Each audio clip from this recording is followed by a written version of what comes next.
में भाग लेते हैं, हम लोग मंगलाचरण करते हैं। ओम अज्ञानतिमिरान्धस्य ज्ञानाञ्जन शलाकया चक्षुरुन्मीलितं येन तस्मै श्रीगुरुवे नमः। श्री चैतन्य मनोभीष्टं स्थापितं येन भूतले स्वयं रूप कदा मह्यं ददाति स्वपदान्तिकं। वन्देऽहं श्रीगुरु श्रीयुतपथकमलं श्रीगुरु वैष्णवांश्च श्री रूपम सागर जातम सहगण रघुनाथम वितम तम सजीवम स्वाधेतम सावधूतम परिजम सहितम कृष्ण चैतन्य देवम श्री राधा कृष्ण पादान सहगण ललिता श्री विशाखा वितांत च। नम ओम विष्णु पादाय कृष्ण प्रेष्ठाय भूतले श्रीमते भक्ति वेदांत स्वामिन इति नामने। नमस्ते सारस्वती देवे गौरवाणी प्रचारिणे निर्विशेष शून्यवादी पाश्चात्य देश तारिणी वांछा कल्पतरुभ्यश्च कृपा सिन्धुभ्येव च पतितानां पावनेभ्यो वैष्णवेभ्यो नमो नमः। नमो महावदान्याय कृष्ण प्रेम प्रदायते कृष्णाय कृष्ण चैतन्य नामने गौरत्विषे नमः। हे कृष्ण करुणा सिंधु दीनबंधु जगतपते गोपेश गोपिका कांत राधा कांत नमस्तुते। तप्त कांचन गौरांगी राधे बिंदाबनेश्वरी विश्वभानुसुते देवी प्रणमामि हरिप्रिये। नीलांचल निवासाय नित्याय परमात्मने बलभद्र सुभद्रायां जगन्नाथाय ते नमः। जय श्री कृष्ण चैतन्य प्रभु नित्यानंद श्री अद्वैत गदाधर श्रीवासादि गौर भक्तवृंद। मुखम करोति वाचालम पंगो लंघे गिरिम यत्कृपातमहं वंदे श्री गुरुं दीनतारिणं परमानंद माधवम श्री चैतन्य ईश्वरम। हरे कृष्ण कृष्ण कृष्ण हरे हरे हरे राम राम राम हरे हरे। श्री श्री मंगलाचरण की जय, शिला प्रभुपाद की जय। हरे कृष्णा। आज के श्रीमद् भागवतम चर्चा में सभी भक्तों का हार्दिक स्वागत है। सभी भक्तों के चरणों में मेरा सादर दंडवत प्रणाम है। राधा माधव राधा गोविंद परम वैष्णव परम गुरु आचार्य भागवतों की इतनी बड़ी कृपा हम लोग के ऊपर कि हम सब लोग भक्त मिलकर के श्री भागवतम के ऊपर चर्चा कर पा रहे हैं। अध्याय 14 कंप्लीट किए और इस 14 अध्याय के साथ में हमने क्या किया था डिस्कस, सर्ग विसर्ग दोनों खत्म किया। 16वें अध्याय से स्थानम माने पूरा जियोग्राफिकल जो स्थिति है पूरे ब्रह्मांड की, साइंटिस्ट सोच भी नहीं सकता कि भागवतम में इतनी सुंदर डिटेल व्यवस्था है। Even they can not dream of it. इतना बढ़िया माने वो आज हम लोग शुरू करने जा रहे हैं। टोटली जियोग्राफिकल है। तो अब पता नहीं है इसको एक तो पूरे चार्ट के रूप में, शायद इसमें चार्ट ड्रैगन एरिया होता तो बताएं, मुझे तो याद नहीं, देखा नहीं, मैंने देखना भूल गया। बहुत इंपॉर्टेंट अच्छा है नॉलेज के लिए। और उसके अंदर में प्रार्थनाएं देखेंगे अलग अलग, तो डिटेल में पढ़ेंगे। और उसके पहले हमने जो 15 अध्याय कंप्लीट किए हैं, उन 15 अध्याय को संक्षेप में दोहराते हैं। पहला अध्याय राजा प्रियव्रत से शुरू होता है, जो कि शांभु मनु के बड़े पुत्र हैं। वो किस प्रकार ब्रह्मा जी के आदेश के अनुसार गृहस्थ जीवन को एक्सेप्ट करते हैं। विश्वकर्मा की पुत्री होती है बहिष्मती, उससे ब्याह करते हैं। 10 पुत्र उत्पन्न होते हैं। सबसे बड़े पुत्र होते हैं जिनका नाम है अग्निधि। और ये याद करना है बहुत जरूरी है कि जब वो गृहस्थ आश्रम ग्रहण करते हैं तो अपने रथ के चक्के के पहिया से उन्होंने 7 समुद्र और 7 द्वीप बनाए थे। उनमें से एक द्वीप है जम्बू द्वीप। और अभी हम लोग जो ज्योग्राफिकल स्टडी करने जा रहे हैं, पूरे ब्रह्मांड की जो बताया है व्यासदेव जी ने जो लिखा है, वो है जम्बू द्वीप के बारे में आज से स्टार्ट करेंगे। और जम्बू द्वीप बहुत सुंदर है और जिसके राजा बने थे अग्निध्र। पहले उनके सबसे बड़े पुत्र अग्निध्र जम्बू द्वीप के राजा बने और उन्होंने ब्रह्मा जी के आदेश के अनुसार अप्सरा पूर्व चीटी से ब्याह किया और उनके 9 पुत्र उत्पन्न हुए। उसमें सबसे बड़े पुत्र थे नाभि। और उसके बाद में हमने देखा तीसरे अध्याय में नाभि ने भगवान से प्रार्थना की थी, इनसे किसलिए कि मुझे आप जैसा पुत्र चाहिए। तो भगवान कहते हैं कि देखो मेरे समान तो कोई है नहीं, मैं स्वयं तुम्हारी पत्नी मेरु देवी, मेरु की जो 9 कन्या है उसमें से एक कन्या है मेरु देवी। मेरु, क्योंकि 9 कन्याओं का ब्याह नाभि के 9 पुत्र से हुआ था, सॉरी हाँ, जगनिधि के, उसमें नाभि सबसे बड़े हैं और उनकी पत्नी का नाम है मरु देवी। तो भगवान कहते हैं मैं मरु देवी के गर्भ से प्रकट हुआ, प्रकट होते हैं। हरि बोल। चौथे अध्याय में शीर्षक है श्री भगवान ऋषभ देव के एक लक्षण। भगवान है, स्वयं भगवान है, भगवान के अवतार है। नाभि ने उनको सम्राट के रूप में नियुक्त किया और स्वयं चले जाते अपनी पत्नी मरु देवी को लेकर बद्रिकाश्रम में चले जाते। 5वां अध्याय में हमने पढ़ा भगवान ऋषभ द्वारा अपने पुत्र को उपदेश। देखिए कितनी बड़ी चीज है यहाँ पर, स्वयं भगवान ने उपदेश दिया है, जो स्वयं भगवान ने ब्रह्मा जी को उपदेश दिया। देखिए यहाँ पर लिखा है भगवान के द्वारा अपने पुत्र को उन्होंने उपदेश दिया। कैसे किया? जब उधर में हमने पढ़ा था कि जब वो सॉरी वहां हम लोग कंप्लीट करना भूल गए थे कि जब ऋषभ नाभि चले जाते हैं अपनी पत्नी को लेकर बद्रिकाश्रम में, तब भगवान ऋषभ ने जयंती पत्नी जयंती से ब्याह किया तो 100 पुत्र उत्पन्न हुए। भरत महाराज सबसे बड़े होते हैं, ठीक है। और उसके बाद में हमने पढ़ा कि जब वो ब्रह्मार्थ में जाते रहते, ब्रह्मार्थ देश में जाकर के देख तो वहां पर वो अपने पुत्रों को शिक्षा देता। वही शिक्षा अध्याय 5 में है कि किस प्रकार उन्होंने अपने पुत्रों को शिक्षा दी। बहुत सुंदर शिक्षा है। सबसे पहला मनुष्य देह जी ने प्राप्त हुई है, इंद्र तृप्ति के लिए नहीं है, तपस्या करने के लिए है। कौन सी तपस्या? ऐसा नहीं कि योग वाली तपस्या किया, कठिन धन कमाने के लिए तपस्या नहीं, तपस्या करनी है हरि नाम के लिए, भगवान के नाम के लिए, शुद्ध भक्तों के संग के लिए। तपस्या होती है कि सुबह में उठ कर के स्नान कर के मंगलाचरण करना, नरसिंह आरती करना, तुलसी आरती करना, ये तपस्या है। जप में लगना, ये तपस्या है। तो उन्होंने कहा तपस्या करने के लिए है, और तपस्या के बड़े बताते हैं इसके लिए हमें क्या करते हैं, महात्माओं की सेवा करनी चाहिए। उनकी कृपा से ही हमें भक्ति मिल सकती है। भक्ति कभी रुक नहीं सकती, अहेतु अपिता होती है। और कहते हैं कि पिता माता गुरु के बारे में बताते हैं, जो अपने पुत्र को ये न बता दे, अपने आश्रित को ये न बता दे, पुत्री को ये न बता दे, आश्रित वर्ड लिखा है उसके अंदर सब कुछ आ जाता है, तो वो माता पिता गुरु आराध्य देव कहलाने के योग्य नहीं है। ये शिक्षा देने के बाद में सब कुछ त्याग करके अवधूत का आचरण करते हैं, जो कि हमने डिटेल में पढ़ा कितना सुंदर, किस प्रकार उन्हें अजगर प्रीति की।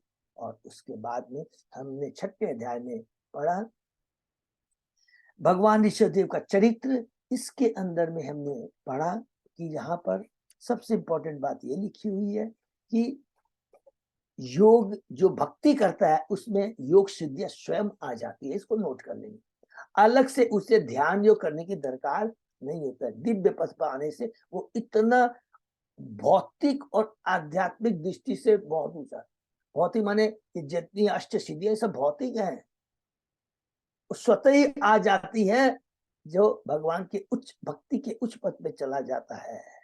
और फिर कहते हैं वो क्या करते हैं, सब कुछ छोड़ कर करके जब जाते रहते हैं तो दक्षिण दिशा में जाते हैं और वहां पर एक जंगल की दावाग्नि में अपने प्रकट कर देते हैं। और यहाँ पर अरहत के बारे में हमने पढ़ा, दक्षिण देश का एक राजा है, किस प्रकार उसने अपने मन से मन गढ़ंत उसने एक नए धर्म की स्थापना की, जैन धर्म। ये ऋषभ भगवान ने नहीं किया, बार बार रिपीट करना पड़ता अपने को, बहुत जरूरी। 7वें अध्याय से शुरू होता है राजा भरत का चरित्र, जो कि ऋषभ भगवान के 100 पुत्रों में सबसे बड़े हैं। और उन्होंने विश्व रूप की कन्या पंचजनी से ब्याह किया। 5 पुत्र होते, 1 करोड़ वर्षों तक शासन करते। उसके बाद सब कुछ छोड़कर कुलाश्रम जो हरिद्वार के पास में, जहां पर शालिग्राम शिलाएं प्राप्त होती है, चले जाते हैं और खुद को अपने भाव पद पर स्थित करते, इतनी सुंदर भक्ति करते हैं। 8वें अध्याय में हम लोग प्रवेश करते हैं। बहुत ही सुंदर अध्याय, भरत महाराज के चरित्र का वर्णन। यहाँ पर हम देखते हैं कि भरत महाराज इतने उच्च पद पर चले जाने के बाद भी किस प्रकार जंगल में एक मृग के प्रति आसक्ति उत्पन्न हो जाती है और शरीर छोड़ते में उसी का ध्यान रहता है। उनको मृग शरीर प्राप्त होता है, शरीर मृग का मिलता है, लेकिन चेतना कृष्ण में रहती है। अपनी गलती के लिए पश्चाताप करते हैं और अंत में सब अपनी मृगी माता को छोड़कर कुलाश्रम में आ जाते हैं और वहां पर वो स्नान करते हुए शरीर त्याग देते हैं। वो 9वें अध्याय में प्रवेश करते हैं। जड़ भरत महाराज का पवित्र श्री सुखदेव गोस्वामी यहाँ पर बताते हैं किस प्रकार एक उच्च कुल के ब्राह्मण के घर में उनका जन्म होता है, लेकिन सब चीजों पर अनासक्ति रहती है। और सबसे इंपॉर्टेंट बात लिखा, वो सदैव भयभीत रहते थे अपने सज्जनों से, मित्रों से उनका कहीं भी वार्तालाप प्रज्वलित न हो जाए, उनके संग उनका संग न मिल जाए। इतनी इंपॉर्टेंट बातें जो हमारे लिए बहुत बड़ी शिक्षा है। कभी भी घबराना नहीं है, उसमें भी कला चाहिए, दुत्कारना नहीं है। किस तरह अभक्तों को हम अवॉइड करें, ये बहुत इंपॉर्टेंट है, नहीं तो हमारी भक्ति रुक जाएगी। यही आज यही शिक्षा में मिलती है जड़ भरत के महाराज से। और अंत में उनके भाइयों ने उन्हें मूर्ख समझकर, पागल समझकर के खेत की रखवाली में डाल देते हैं। और एक बार डाकुओं का सरदार नरबली के लिए उनको ले जाता है, लेकिन भद्रकाली किस प्रकार उनकी मदद करती है। हरि बोल। 10वें अध्याय में प्रवेश करते हैं। यहाँ से शिक्षा होती है, जड़ भरत की शिक्षा किसको देता है? राजा रघुगण को। बहुत इंपॉर्टेंट शिक्षा है, हम बद्ध जीवों के लिए, ये हमेशा याद रखेंगे। राजा रघुगण भक्त हैं, अपने हम बद्ध जीवों को शिक्षा देने के लिए जड़ भरत और रघुगण महाराज की ये माध्यम से हमें शिक्षा मिल रही है। और किस प्रकार रघुगण, हमने देखा कि जड़ भरत को पालकी के लिए नियुक्त करता है, पालकी ठीक से न ढोने के कारण उन्हें अपशब्द यूज करता है, शरीर से संबंधित बातें करता है। और उसके बाद में किस प्रकार जड़ भरत अपने दिव्य जो रूप है, उसको अपनी जो दिव्य आध्यात्मिक शक्ति या ज्ञान है उसको प्रकाशित करते हैं। किसको? रघुगण को, कि हे रघुगण, तुम जो भी कुछ बातें कर रहे हो ये शरीर से संबंधित है, आत्मा तो शाश्वत है, कभी भी इसमें परिवर्तन नहीं होता है। तुमने कहा ये शरीर मोटा है, तुम बूढ़े हो गए हो, तुम थक गए हो, ये शरीर से संबंधित बातें कह रहे हो। और तुरंत रघुगण की चेतना जागृत हो जाती है और बहुत सुंदर बात कहता है, न तो मुझे इंद्र के वजह से, न शिव के त्रिशूल से, न यमराज के दंड से डर लगता है। डर लगता है तो एकमात्र हमें भक्तों के चरणों के में अपराध से। हरि बोल। 11वें अध्याय में प्रवेश करते हैं।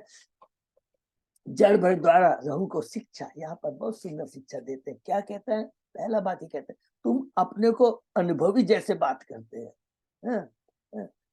जैसे भगवान ने अर्जुन ने को डांटा था ना, उसी तरह यहाँ पर तो बातें बड़ी बड़ी अनुभवी जैसे करते हो, लेकिन तुम हो मूर्ख। क्यों मूर्ख हो? क्योंकि तुम शरीर और आत्मा की बात कर रहे हो। राजा और मैं, तुम राजा हो और ये तुम्हारे दास है। ये सब तुम्हारी दुर्बुद्धि है। और तुम्हारा जो मन है, इसका ये जो मन है, जब तक इसको, अंत में यही बात, जब तक मन सबसे बड़ा शत्रु है, ये सबसे पहले बात करते हैं। और यदि इससे ईश्वर प्रदान किया जाता है, या प्रबलतर होकर करके विजय बन सकता है, या आत्मा की स्वाभाविक स्थिति को आच्छादित कर सकता है। हरि बोल। और अगर इससे बचना है तो इस मन को गुरु के चरणान्वित भगवान की सेवा में लगाने से, उस भगवान की सेवा रूपी शक्ति, आध्यात्मिक शस्त्र के माध्यम से इस मन की जो इधर उधर भाग रहा है और ये जो माया द्वारा प्रभावित हो रहा है, उस शक्ति को, मन की भौतिक शक्ति को काट सकते हैं। हरि बोल। और भगवान की सेवा में लग जाए। अध्याय 12 में प्रवेश करते हैं। यहाँ पर हमने पढ़ा ईश्वर तत्व के बारे में, कितना सुंदर कहा है। यही का संपूर्ण ब्रह्मांड, भौतिक जगत, इस भौतिक जगत में श्री भगवान की है। जब हम ये समझ लेंगे कि सब कुछ भगवान की है, तो हमें पूर्ण ज्ञान हो जाएगा। और इस पूर्ण ज्ञान होने के बाद में और कुछ जानने की आवश्यकता नहीं। ये बहुत इंपॉर्टेंट पॉइंट, यही वास्तविक ज्ञान है। इस बार कहते हैं, हे राजा गौ, ये सब ज्ञान प्राप्त करने के लिए शुद्ध भक्तों के चरणों की धूलि से स्नान करना तुम्हें चाहिए। और बहुत सुंदर बात कहते हैं, राजा रोज सरेंडर हो जाते हैं, क्षमा मांगते हैं, वो तो भगवान के भक्त जड़वर क्षमा कर देते हैं। यहाँ ये 13वां अध्याय समाप्त होता है। लेकिन यहाँ परीक्षित महाराज बहुत सुंदर बात कहते हैं कि आपने इतनी ये जो बातें बताई है, दिव्य ज्ञान की बातें मुझको समझ में नहीं आई, मुझे समझाइए। उसके बाद में भगवान परीक्षित महाराज को सुखदेव गोस्वामी जी एक एलिगरी स्टोरी के रूप में बताते हैं कि यह भौतिक जो जगत है बहुत ही सुंदर कहते हैं, ये जो भौतिक जगत है, क्या बोला है, जंगल, ये उसको एक जंगल के रूप में बताया गया है। और इसके अंदर में क्या बताया है कि जो इंद्रियां हमारी, ये जो इंद्रियां हैं, ये क्या है, लुटेरे हैं और भेड़िए ये सॉरी, हम लोग ने 13वें अध्याय को मिस किया है। 12वें अध्याय को समाप्त करने के बाद में हम लोग 13 अध्याय में आते हैं। 13 अध्याय के अंदर में यहाँ पर सुखदेव गोस्वामी जी, सॉरी फिर गलती, जड़ भरत भगवान जड़ भरत किसको बताते हैं, राजा रघुगण को बताते हैं। कहते हैं कि जड़ भरत कहते हैं कि ये भौतिक जगत जो है क्या है, एक जंगल के समान है जिसमें एक व्यापारी प्रवेश करता है एक छोटे से लाभ के लिए, लिखा लाभ प्राप्ति के लिए। लेकिन क्या होता है, इस संसार रूपी जंगल में वह अत्यंत प्रबल लुटेरे द्वारा 6 इंद्रियां हैं, और जो कि सियाल भेगड़ा सिंह है, पत्नी संतान और पुत्र के प्रति आसक्त हो जाता है, उनसे गुमराह हो जाता है। और क्या है, जो ईर्ष्यालु व्यक्ति है, जो मच्छर है, वो हमें विक्षुब्ध करते रहते हैं। बवंडर की धूल जो पत्नी के प्रति आसक्त होता है, और उसके बाद क्या है, झिंगुर जैसे जो व्यक्ति है, तो पीछे से हमें चक्कू मार देते हैं। हरि बोल।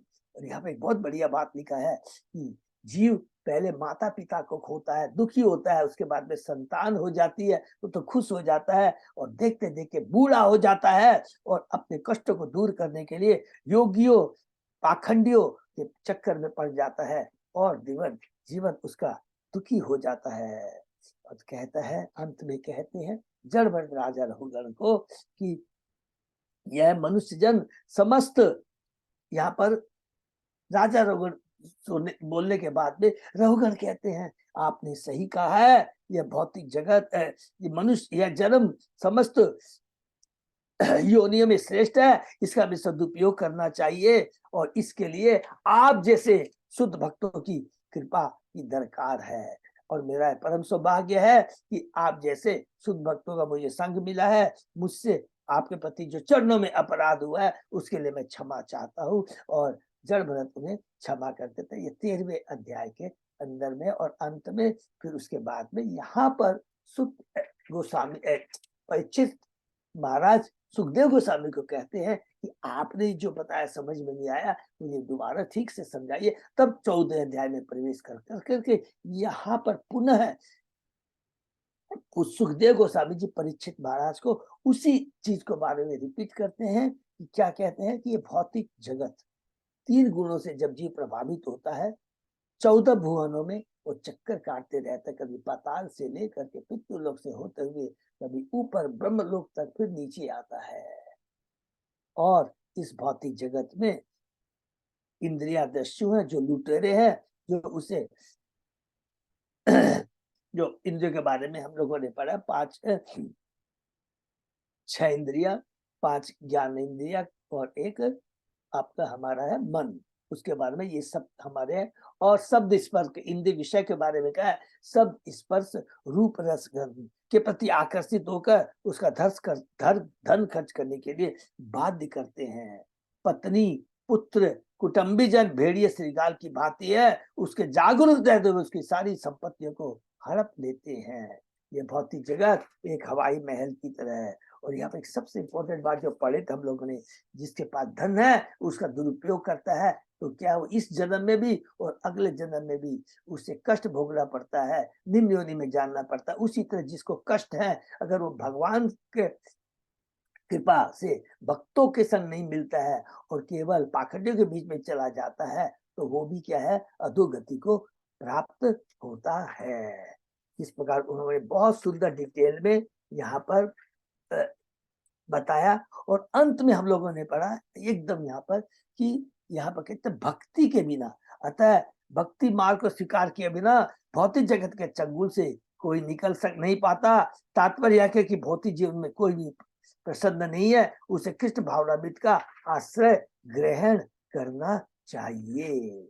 और अंत में कहते हैं सुखदेव गोस्वामी जी कि भरत महाराज एक महान परम भक्त थे और जो इनके इस भरत महाराज के गुणों की विवेचना तथा उनके कर्मों की प्रशंसा करता है वह सरलता से मुक्ति प्राप्त करता है। हरि बोल।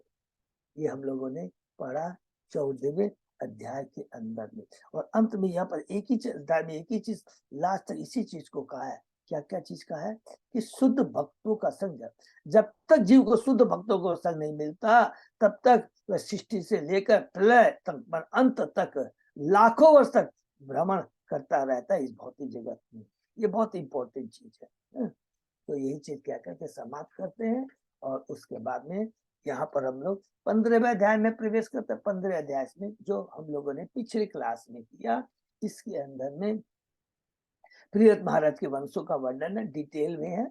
ये जस्ट हमको पढ़ना है, जहां भी दरकार पड़ेगी अगर कोई पूछता है तो 15वें अध्याय को हम लोग रिफर कर लेंगे कि जैसे भरत महाराज के हैं 5 पुत्रों में सुमति है और सुमति की परंपरा में नक्त की पत्नी ध्रुति से गए के बारे में जो विष्णु के अंशावतार हैं। और हम लोगों ने पढ़ा विष्णु तत्व और जीव तत्व के बारे में सबको क्लियर है। विष्णु तत्व जो होते हैं उनका आध्यात्मिक शरीर होता है और जो जीव तत्व होते हैं उनका भौतिक शरीर होता है। और उसके बाद में गय की परंपरा में उसके बाद में एक और महान राजा हुए जिनका नाम वीरज था।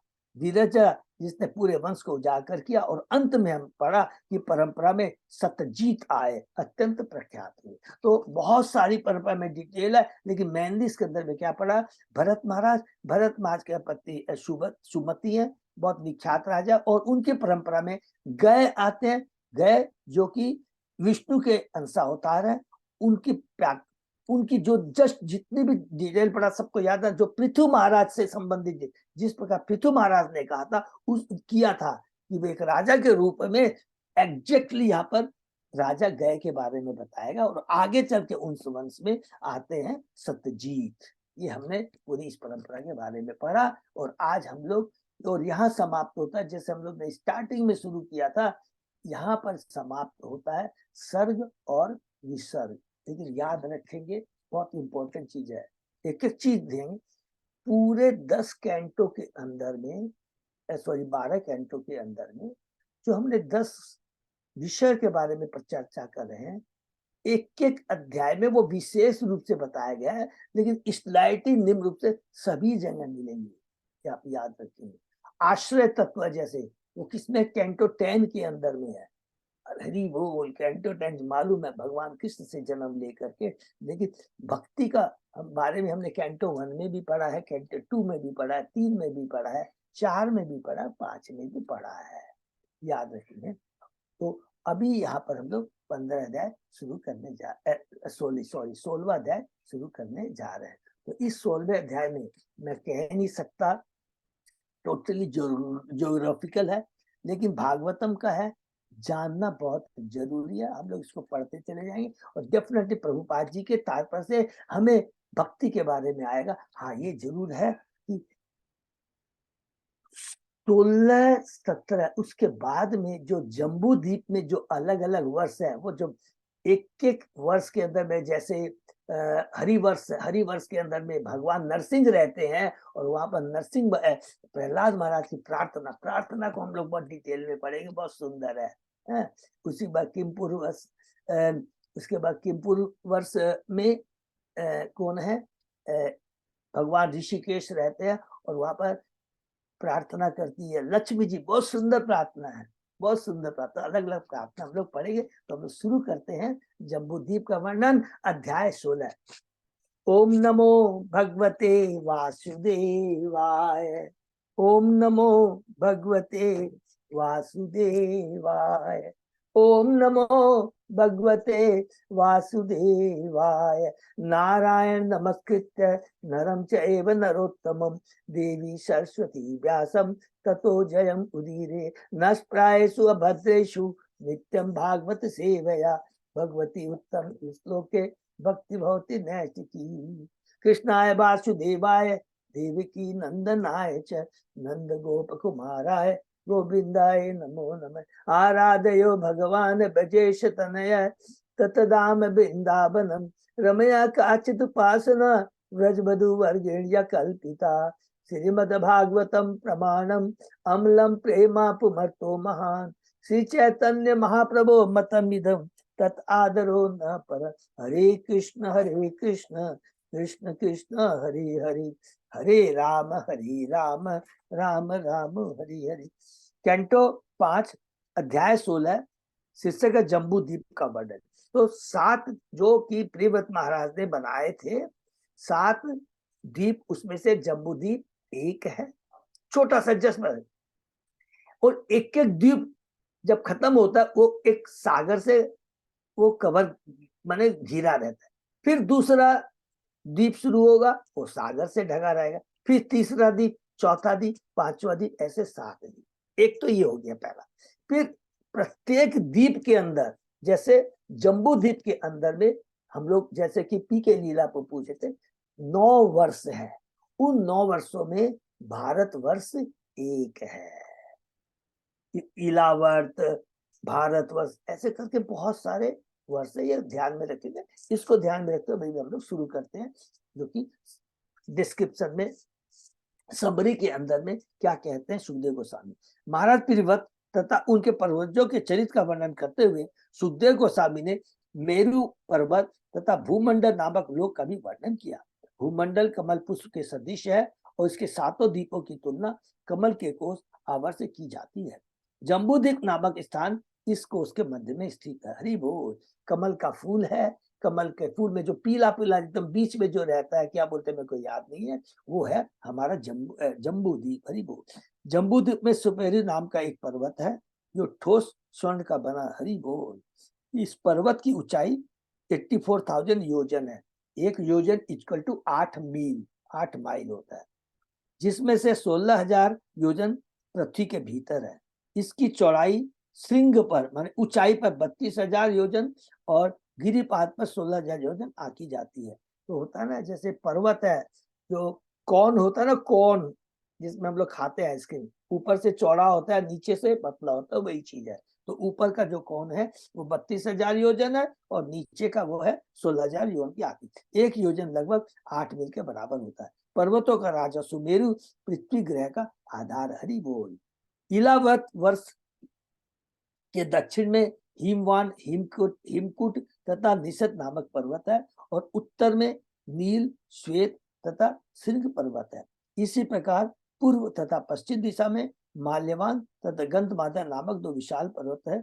सुमेरु पर्वत के परित है मंदर, मेरु मंदर, शुपाशर्व तथा कुमुद नामक 4 पर्वत है। इनमें से प्रत्येक पर्वत 10,000 योजन लंबा तथा 10,000 योजन ऊंचा है।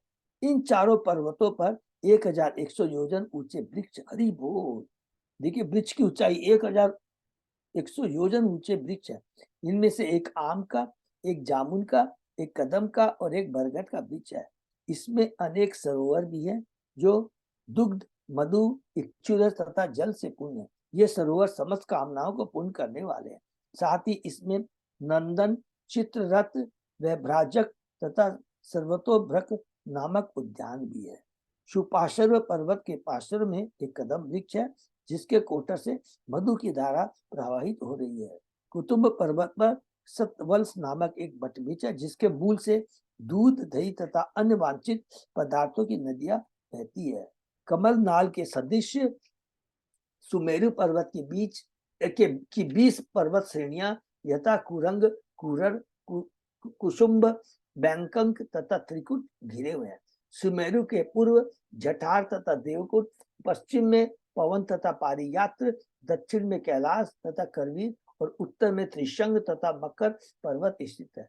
ये 8 पर्वत लगभग 18,000 योजन लंबे, 2,000 योजन चौड़े तथा 2,000 योजन ऊंचे हैं। सुमेरु पर्वत के श्रृंग पर ब्रह्मपुरी है जो ब्रह्मा जी का आवास है।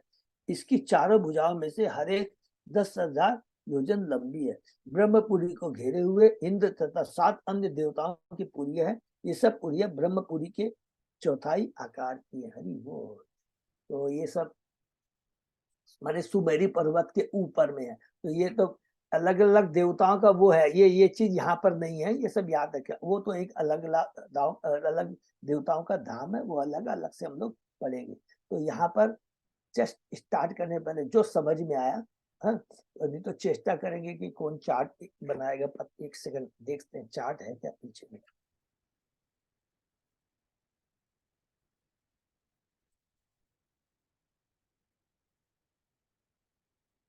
सॉरी चार्ट नहीं दिख रहा है, तो चेष्टा करेंगे तो चार्ट बनाने का। लेकिन स्टार्ट करने के पहले ये चीज सिंपल समझेंगे तो शायद समझने में हम लोग को अच्छा रहेगा। सबसे सिंपल चीज है कि 7 क्या है, वह द्वीप है, उसमें से जम्बू द्वीप एक है। एक द्वीप, 2 द्वीप, 3, हर द्वीप के बीच में सागर है, सागर से घिरा। नंबर 1। अब हम जम्बू द्वीप में आते हैं। जम्बू द्वीप के अंदर में जैसे यहाँ समझ में आ रहा है कि अलग अलग वर्ष है, 9 वर्ष है। और ये जो अलग अलग वर्ष जम्बू द्वीप में विभाजन होते हैं, वो किससे विभाजन हो रहे हैं? पर्वत से विभाजित हो रहे हैं। अलग अलग पर्वत से एक वर्ष, दूसरा वर्ष, तीसरा वर्ष, चौथा, पर्वत के द्वारा इसका विभाजन होता है। इतना समझ में आया। उसके आगे हम लोग पढ़ेंगे तो धीरे धीरे समझ में आ जाएगा। राजा उवाच उक्त त्वया भूमंडल आयाम विशेष यात्वादित्य यावतादित्य तपति यत्र चाशो ज्योतिषाम गणे चंद्रमा व शह दृश्यते। राजा परीक्षित ने सुदेव को साबित कहा, हे ब्रह्मांड, सॉरी हे ब्राह्मण, आपने मुझे पहले ही बता दिया कि भूमंडल की त्रिज्या वहां तक विस्तृत है जहां तक सूर्य का प्रकाश और उष्मा पहुंचती है, तथा चंद्रमा और अन्य नक्षत्र दृष्टि गोचर होते हैं। हरि बोल। इस श्लोक में इसका उल्लेख है, भूमंडल नामक लोग वहां तक विस्तृत है जहां तक सूर्य का प्रकाश पहुंचता है। हरि बोल। आधुनिक विज्ञान के अनुसार सूर्य का प्रकाश 9 करोड़ 30 लाख मील दूरी तय करके पृथ्वी तक पहुंचता है। हरि बोल। यदि हम इस आधार पर गणना करें तो भूमंडल की त्रिज्या 9 करोड़ 30 लाख मील हुई। गायत्री मंत्र में हम ओम भूर्भुवः स्वः का जप करते हैं। इसमें भूर शब्द भूमंडल का योद्योग है। तत् सवितुर्वरेण्यम, सूर्य का प्रकाश भूमंडल में फैलता है।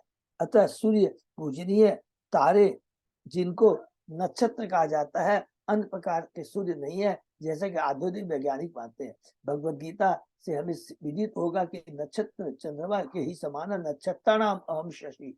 चंद्रमा की भांति नक्षत्र भी सूर्य प्रकाश को परावर्तित करते हैं। ग्रहों की स्थिति के संबंध में आज जितना भी ज्ञान प्राप्त है, उससे भी अधिक हमें श्रीमद् भागवत द्वारा पहले ही आकाश तथा विभिन्न ग्रहों के विषय में ज्ञान था। हरि बोल। ये देखिए प्रभुपाद जी तात्पर्य में लिख रहे हैं। सुखदेव गोस्वामी ने ग्रहों की स्थिति के संबंध में जो व्याख्या किया, उससे यही सूचित होता है कि उनसे भी पहले अत्यंत दीर्घ काल से सत्य संबंधी ज्ञान प्राप्त था। वैदिक काल के ऋषियों को विभिन्न लोगों की स्थिति अज्ञात न थी। देखिए कितने बड़े उस समय के ऋषि लोग थे। तत्तापि प्रियवत रथ चरण परिखाते सप्तभी सिंधव उपकृत कृप्ता यतः एतस्य सप्तद्वीप विशेष विकल्पः त्वया भगवन् खलु सूचित एततो एव अखिलम अहम मानतो लक्षणतः च सर्वं विजिज्ञासामि। हे भगवान, महाराज तिरुवत के रथ के चक्रायमान पहियों से 7 गड्ढे बने, जो हमने शुरू में पढ़ा था पहले चैप्टर 1 के अंदर, जिससे 7 समुद्रों की उत्पत्ति हुई। इन 7 समुद्र के ही कारण भूमंडल 7 द्वीपों में विभक्त है, जिसमें जम्बू द्वीप जो है बीच में है। आपने इसकी माप नाप तथा विशिष्टताओं का अत्यंत सामान्य वर्णन मात्र किया। मुझे विस्तार से इनके संबंध में जानने की इच्छा, कृपा मेरी कामना पूरी करे। भगवतो गुणमय स्थूल रूपे आवेशितम मनो ही अगुणे अपि सूक्ष्मतमे आत्म ज्योतिषी परे ब्रह्मणि भगवती वासुदेवाख्ये क्षक्षम आवेशितुम तत् तत् हो एतत् गुरो अर्हसि अनुवर्णितुम अनुवर्णितुमिति। जब मन प्रकृति के गुणों से निर्मित श्री भगवान के बाह्य रूप स्थूल विश्व रूप परिस्थित हो जाता है तो उसे विशुद्ध सत्य की स्थिति प्राप्त होती है। उस दिव्य स्थिति में से भगवान वासुदेव को जाना जा सकता है, जो अपने सूक्ष्म रूप में स्वतः प्रकाशित और गुणातीत है। हे प्रभु, विस्तार से वर्णन की कि वह रूप जो सारे विश्व में व्याप्त है किस प्रकार देखा जाता है। हरि बोल। ये भगवान के द्वारा ही है। ये जो विराट जगत है, ये भगवान की वैराग्य शक्ति का प्राकट्य है। महाराज परीक्षित को उनके गुरु सुखदेव गोस्वामी ने पहले ये उपदेश दे रखा था कि सिर्फ भगवान के विराट रूप का मनन करें। हरि बोल। अतः उन्होंने गुरु के उपदेश का पालन कर उसी रूप का चिंतन किया। विराट रूप निश्चय सांसारिक है, भौतिक है, किंतु प्रत्येक वस्तु भगवान का अंश है। हरि बोल। सब कुछ भगवान का है।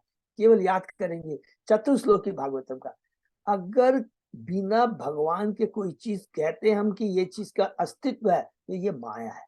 बिना भगवान की कृपा के कोई चीज का अस्तित्व नहीं है, चाहे भौतिक जगत हो चाहे आध्यात्मिक जगत हो। हरि बोल। अतः कुछ भी सांसारिक नहीं है। फलतः भारत परिचित का मन आत्म चेतना से संतृप्तता श्री रूप गोस्वामी ने कहा है, प्राप्त किंचतया बुद्धया हरि संबंधी वस्तु न मुमुक्ष भी परित्यागो वैराग्यम फलगु कहते थे। हरि बोल। भक्ति रसामी सिंधु, जो नौ लोगों ने भक्ति शास्त्र किया, भक्ति शास्त्री सिंधु का ये श्लोक है। और ठीक ये क्या है, फल्गु बैरागी के बारे में हम लोग ने डिस्कस किया था, और उल्टा इसके है युक्त बैरागी। तो यहाँ पर कहते हैं प्रत्येक वस्तु, यहाँ तक कि भौतिक वस्तु सिर्फ भगवान से संबंधित है, फलतः प्रत्येक वस्तु को श्री भगवान की सेवा समर्पित कर देना चाहिए। श्री भक्ति शास्त्र इस श्लोक का अनुवाद इस प्रकार किया है। हरि सेवा यह है अनुकूल, विषय बोलिया तार त्यागे हो भूल। मनुष्य को चाहिए कि सिर्फ भगवान से संबंध किसी भी वस्तु को यह सोच कर न त्यागे यह भौतिक है अथवा इंद्रिय सुख के हेतु है। यहाँ तक कि शुद्ध हो जाने पर इंद्रिया भी आध्यात्मिक हो जाती है। इसको अंडरलाइन कर लेंगे, वैसे हम लोग तो सबने पढ़ा है। बहुत पावरफुल ये है कि कोई भी चीज जब अपनी इंद्र तृप्ति के लिए हम करते हैं तो वो भौतिक है, लेकिन यदि उसको भगवान की सेवा में लगा दिया जाए तो वो आध्यात्मिक हो जाती है। इसलिए कोई भी चीज को हम नहीं कहेंगे। जैसे फल्गु बैराग किसको कहते हैं, सबको समझ में आ गया ना। अरे भाई ये तो भौतिक चीज है, मैं इसको टच करूंगी, मैं इसको यूज करूंगा या करूंगी तो मेरी इसके प्रति आसक्ति आ जाएगी। नहीं, कुछ त्यागना नहीं है। जो कुछ है भगवान का है, उसको भगवान से जोड़ दो, भगवान की सेवा में हम लगा देते हैं तो वो भी दिव्य हो जाएगी। इन वस्तुओं की तो बात छोड़िए, हमारा शरीर भी तो भौतिक है।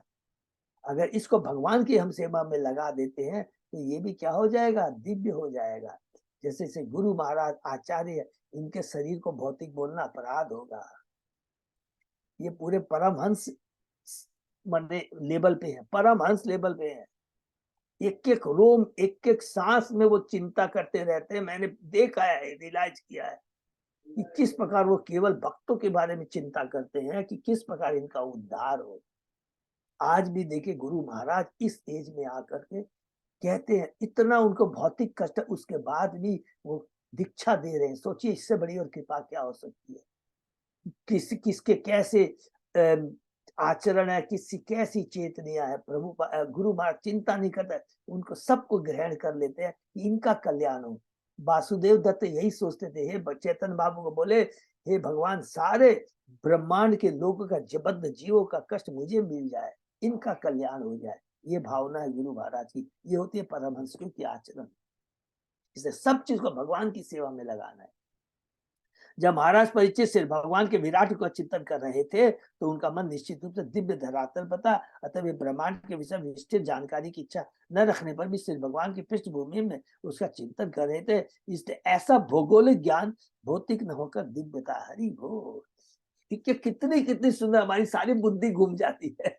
बोलते हैं ये भाई भगवान की रचना है, भगवान की द्वारा की गई है, तो भगवान जो कुछ भी करते हैं वो दिव्य होता है। हम खाली उसको भौतिक समझ कर करके उसका अपनी तृप्ति के लिए यूज करते हैं।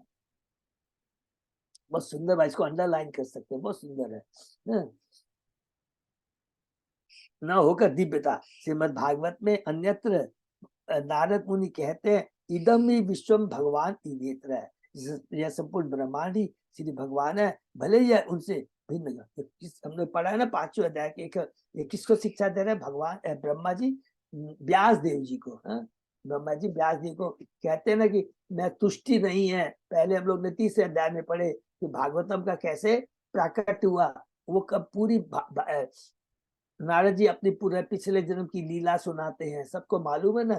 तो यही, अतः भले ही परीक्षित महाराज को इस ब्रह्मांड के भौगोलिक ज्ञान की आवश्यकता न रही हो, किंतु वह ज्ञान आध्यात्मिक तथ्य पे, क्योंकि वे संपूर्ण ब्रह्मांड को श्री भगवान की शक्ति का विस्तार मान रहे थे। इसको अंडरलाइन कर लेंगे प्लीज, बहुत अच्छी बात कह रहे हैं कि जो भी भगवान की ये शक्ति का प्राकट्य है, हम भी अपने उपदेश कार्य के लिए प्रचुर धन एवं संपत्ति का उपयोग करते हैं और अनेक पुस्तकों का क्रय करते हैं, किंतु चूंकि ये व्यापार के आंदोलन से संबंधित होता है, अतः इसे कभी भी भौतिक नहीं मानना चाहिए। ये जो बुक डिस्ट्रीब्यूशन हम कर रहे हैं, प्लीज इसको कभी भी भौतिक नहीं मानेंगे, ये आध्यात्मिक है। यदि कोई ऐसे प्रबंध में व्यस्त रहता है तो इसका यह नहीं होगा कि वह कृष्ण भौतिक से परे है।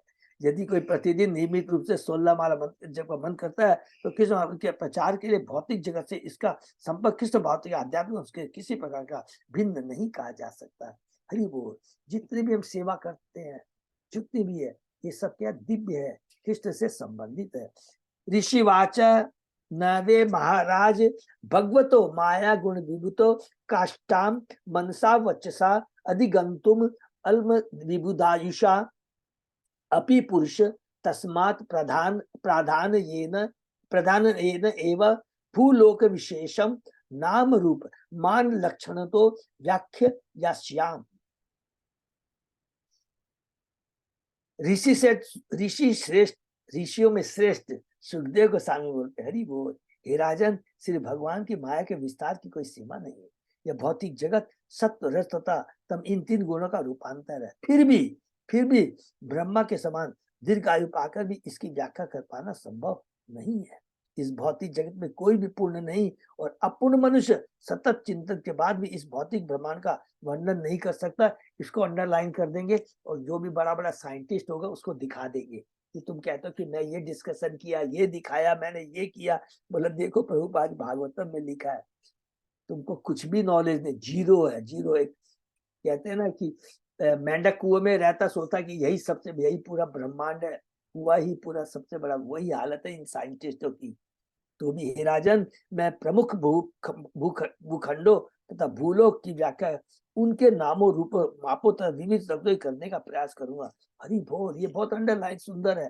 कहते हैं कि देखे तो असंभव है, फिर भी मैं मुख्य प्रमुख, नॉट ऑल, प्रमुख भूखंडों तथा भूलोक की व्याख्या करके नामों, उनके नामों रूपों मापों विविध लक्षणों करने का, कितनी बढ़िया बात है। क्या माने, इन जो भगवान की रचना है उसके जो मुख्य मुख्य जो रचना है भौतिक जगत के अंदर में, उसकी व्याख्या करते हुए क्या करेंगे, भगवान के नाम रूप और उनके नाम और रूप और मापो विविध लक्षण करने का, विविध लक्षणों सहित विविध करने का प्रयत्न करूंगा। खाली प्रमुख, सारे नहीं है।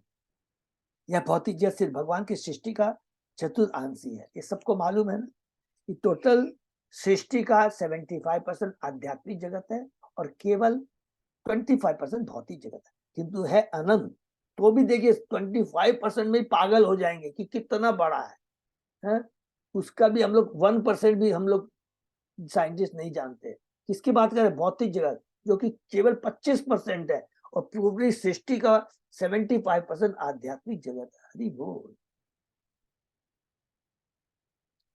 भले ही उसे ब्रह्मा जैसी लाखों वर्ष की दीर्घायु क्यों न प्राप्त हो जाए, भले ही वो लाखों वर्ष तक की आयु पाके के भी वो जान नहीं सकता। आधुनिक वैज्ञानिक जन तथा ज्योतिर्वय ब्रह्मांड की स्थिति और अंतरिक्ष की विशालता की व्याख्या करने का प्रयास कर रहे हैं और उनमें से कुछ का विश्वास है कि सारे प्रकाशमान नक्षत्र विभिन्न सूर्य, किंतु भगवद गीता में हमें यह पता चलता है कि ये समस्त नक्षत्र चंद्रमा के तुल्य है, चंद्रमा के तुल्य है, क्योंकि ये सूर्य प्रकाश को परावर्तित करते हैं। ये स्वयं प्रकाशित नहीं है।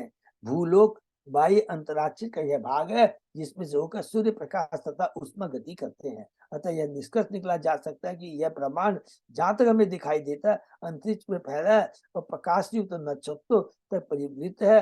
श्री रूप गोस्वामी यह स्वीकार करते हैं कि इस विस्तृत ब्रह्मांड का विस्तृत वर्णन कर पाना असंभव है, किंतु तो भी वे राजा परीक्षित को यह सब ज्ञान प्रदान करना चाह रहे थे जो उन्हें परंपरा से प्राप्त हुआ था। अतः हम निष्कर्ष रूप से कह सकते हैं कि यदि कोई श्री भगवान के भौतिक विस्तार को नहीं समझ पाता तो वह चिन्मय जगत की विराटता का अनुमान नहीं लगा सकता है। वो ब्रह्म संहिता में इसकी पुष्टि हुई है। अद्वैत अच्युतम अनादि अनंत रूपम आद्यम पुराण पुरुषम नव यौवनम से। श्री भगवान गोविंद के विस्तार की सीमाओं का अनुमान लगा पाना किसी के लिए असंभव है, भले ही तो ब्रह्मा के समान पूर्ण मानव क्यों न हो, इतनी बड़ी आयु प्राप्त न किया हो। फिर भला तुच्छ और जो इस एक ब्रह्मांड के विषय में भी पूरी जानकारी नहीं दे पाता, अतः हमें सॉरी फिर भला तुच्छ वैज्ञानिक की क्या विषय जिसकी इंद्रिया उपकरण अपूर्ण है और जो इस एक ब्रह्मांड के विषय में भी पूरी जानकारी नहीं दे पाता, अतः सुखदेव गोस्वामी जैसे पंडितों द्वारा कथित वैदिक स्रोतों से उपलब्ध सूचना से संतुष्ट होना चाहिए। यदि तुमको हम लोगों को किसी को भी भौतिक जगत की जानकारी है, ये हम जो डिस्कस कर रहे हैं उसी करके नोट कर लेना चाहिए, न कि कोई साइंटिस्ट ने कुछ बुक्स लिखी है या कुछ कहा है या दार्शनिक ने कुछ लिखा है उसको जरा भी दिमाग नहीं लगाना चाहिए। यह वा अयम द्वीप कुलव कमल कोश अभ्यंतर कोश न्यूज योजन विशाल समवर्तुल यथा पुष्कर पत्रम। भूमंडल नाम से विख्यात ग्रह कमल पुष्प के अनुरूप है और इसके सातों द्वीप पुष्प कोश से सदृश है। इस कोश के मध्य में स्थित जम्बूद्वीप की लंबाई तो चौड़ाई 10 लाख योजन है। जम्बूद्वीप कमल पत्र के समान गोल है। तो पूरा ब्रह्मांड भूमंडल जिसके अंदर में 7 द्वीप हैं, उसके बीच कमल के फूल के समान है और कमल के फूल में जो पीला जो हमने डिस्कस किया उसको क्या बोलते हैं मेरे को नहीं मालूम है, उसको जम्बूद्वीप कहते हैं। वो जम्बूद्वीप है और उसकी इस जम्बूद्वीप की जो लंबाई और चौड़ाई 10 लाख योजन है। यस्मिन नव योजन सहस्र आयामानी अष्टमी मर्यादा गिरिबी। बीच वाले को कमल गट्टा बोलते हैं, कमल गट्टा। अच्छा कमल गट्टा बोलते हैं क्या? ओके थैंक यू माता जी, थैंक यू। सुभी भक्तानी भवंती। जम्बूद्वीप में 9 वर्ष खंड है, इसको नोट कर लेंगे, बहुत सिंपल है। पहला हमने डिस्कस किया टोटल भूमंडल पर, थोड़ा धीरे धीरे भी चलेगा तो क्योंकि प्रियव्रत महाराज ने अपने चक्के के पहिए से 7 गड्ढे बनाए जो कि समुद्र बने और उन गड्ढों के बनने से क्या हो गया, जो 7 द्वीप बन गए। नेचुरली जितने गड्ढे बनेंगे तो वो 7 द्वीप बन गए। उसमें से हमारा जम्बूद्वीप एक है जो कि पूरे भूमंडल में जो 7 द्वीप उनके बीच में है जम्बूद्वीप। अब हम जम्बूद्वीप पर कंसंट्रेट करेंगे, बस सीधा यही जम्बूद्वीप। जम्बूद्वीप कैसा है, वो 10 लाख योजन तक उसकी लंबी चौड़ाई है। जम्बूद्वीप में 9 खंड है। अब जम्बूद्वीप को 9 भाग में बांट लेंगे, 9 खंड है जिनमें से प्रत्येक की लंबाई 9000 योजन अर्थात 72 जाममील है। इन खंडों की सीमा बताने वाले पर्वत है जो उन्हें भली भांति विलग करते हैं। तो अब हमने डिस्कस किया जम्बूद्वीप में 9 डिवीजन है, उसमें से भारतवर्ष, इलावर्ष, और ये जो डिवीजन किससे होता है, पर्वत करते हैं, ठीक है ना, पर्वत से ये डिवीजन होता है। श्री विश्वनाथ चक्रवर्ती ठाकुर ने वायु पुराण से निम्नलिखित उदाहरण दिया जिसमें हिमालय पर्वत के से प्रारंभ करके विभिन्न पर्वतों की इतिहास दी गई है। हरि बोल। तो इसको हम लोग पढ़ते हैं और चेष्टा करते हैं। धनुवत संस्थिते गेये द्वे वर्षे दक्षिणोत्तरे दीर्घाणि तत्चत्वारि चतुर्शम इलावृतम इति दक्षिणोत्तरे भारतोत्तर कुरुवर्षे चत्वारि किम पुरुष हरिवर्ष रम्यक हिरणमयानि वर्षानि नील निषेध योष तिरश्चिभूय समुद्र प्रविष्टयो संलग्न त्वम अंगीकृत भद्राश्वे केतुमालयो अपि धनुधारी कृति त्वम अतस्तयोर देधर्यत एव मध्ये संकुचित तवेन नवसहस्राया त्वम इलावृतस्य तु मेरो शकाशात् चतुर्दिक्षु नवसहस्रायाम त्वम संभवेत वस्तुतः इलावृत भद्राश्वे केतुमालानां चतुश्शत सहस्रायाम त्वम ज्ञेयम्। पूरे 9 वर्ष के बारे में यहाँ पर पूरा डिटेल में बताया है हमारे विश्वनाथ चक्रवर्ती ने वायु पुराण के अंदर। एशाम मध्य इलावृतम नामा भयंतर वर्षम यस्य नाभ्याम अवस्थित सर्वतः सौवर्ण कुलगिरिराजो मेरुद्वीप आयाम समुन्नाह अकिर्णाभूत कुवलय कमलस्य मूर्धनि द्वात्रिशत सहस्र योजन वित्तोमूले षोडश सहस्रम तावतांत भुव्याम प्रविष्टः। इन खंडों में से इलावत नाम का एक वर्ष है जो कमल कोष के मध्य में स्थित है। इलावत में ही सुवर्ण का बना हुआ सुमेरु पर्वत है। 9 वर्षों में एक है, इलावत नाम का वर्ष है जो कमल कोष के मध्य में स्थित है और इलावत सुवर्ण का बना हुआ सुमेरु पर्वत है। यह कमल जैसे भूमंडल के बाह्य आवरण की तरह इस पर्वत की चौड़ाई जम्बू द्वीप की चौड़ाई के तुल्य अर्थात 1 लाख योजन या 8 लाख मील है, जिसमें से 16,000 योजन अर्थात 1 लाख मील पृथ्वी के भीतर है, जिससे पृथ्वी के ऊपर पर्वत की ऊंचाई केवल 84,000 योवन ही है। शीर्ष पर इस पर्वत की चौड़ाई 32,000 योवन और पाद भाग पर 16,000 योवन है। कौन के समान हुआ ना, कौन के ऊपर में ज्यादा चौड़ा और नीचे में पाद बाने भाग में कम चौड़ा है। उत्तरेण इलावृतम नील श्वेत सिंहवान इति त्रयोरम्यक हिरण्मय कुरु नाम वर्षा नाम मर्यादा गिरह प्राकात्यता उभयतः क्षारो दावदयो द्विसहस्र पृथ्वा एकैकश पूर्वस्मात् उत्तरो दशांश दिकांशेन दैर्ध्य एव दृश्यन्ति।